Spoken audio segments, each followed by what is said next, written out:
Hey friends, this is Dolynny TV. I've said it many times over the past, what is it now, 20 days for the month of November, where I've said, honestly, I have not been able to do a good job keeping up with the Edmonton Oilers. Simply, work's been busy, life's been a mess, and you've got the other situations there as well, where the Oilers have had a lot of games this month, and a guy's been struggling to follow absolutely everything. I know that's kind of technically what I do here, but hey, you know what? Everybody needs some time once in a while. So, what we got is a quick little update here. I misspoke in my earlier edition today, which was pre-recorded yesterday. But you look here.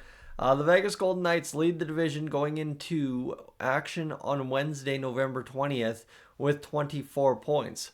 Somehow, some way, with 20 games played, the Oilers have 22 points. So basically, what I'm saying here, and this obviously doesn't bode well for the rest of the season, the Oilers are going to have to start picking up points in bunches here over the next 20. But simply, it is kind of crazy in essence that the Oilers are only 2 points out of the division lead. I know Vegas got 2 points in hand, or 2 games in hand, so split the difference. Technically, the Oilers about 5 points out. So on technicalities, maybe I was correct in the earlier video, but today, on plain fact, I'm sitting here only 2 points back of the Vegas Golden Knights, and I was wrong, so I want to correct that.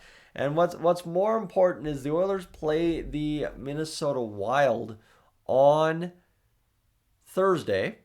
The Vegas Golden Knights play the Toronto Maple Leafs tonight. And I really don't care about Los Angeles and Calgary. I know they got 23. But there is a point for the Oilers here available, is if Vegas loses, LA, Calgary do whatever they do, win, lose their next game, whether that be tonight or not. Basically, the Oilers can be within 1 point of the division lead by basically night's end on Thursday, if all goes according to plan. LA plays on Wednesday against the Buffalo Sabres. The Calgary Flames play Thursday against the New York Rangers. So, interesting to note, and obviously you see here nobody really running away with the Pacific Division. Yeah, the bottom feeder teams kind of sitting here with a couple of 4-win streaks in Seattle and Anaheim over the last 5. But realistically, I think the biggest situation happening in the Pacific is the Pacific's not a bad division this year. Top to bottom is separated by 8 points. So first through eighth is separated by 8 points. Everybody's played anywhere between 18 to 20 games.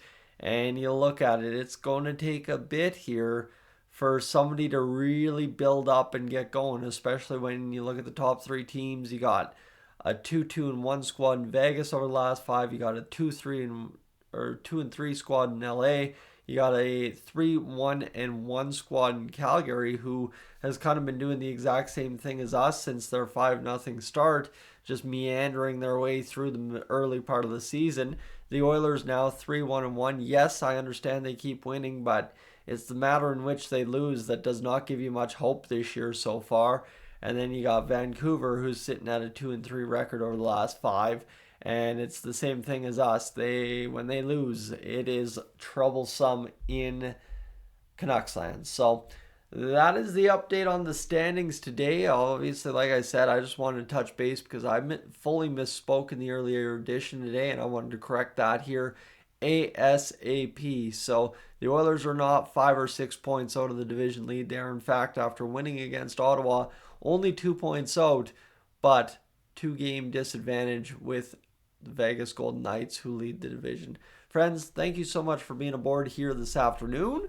I know it doesn't look like this afternoon with how tired I am, but that's when this video is releasing, so it is what it is. Thanks for being aboard. I am up on out of here.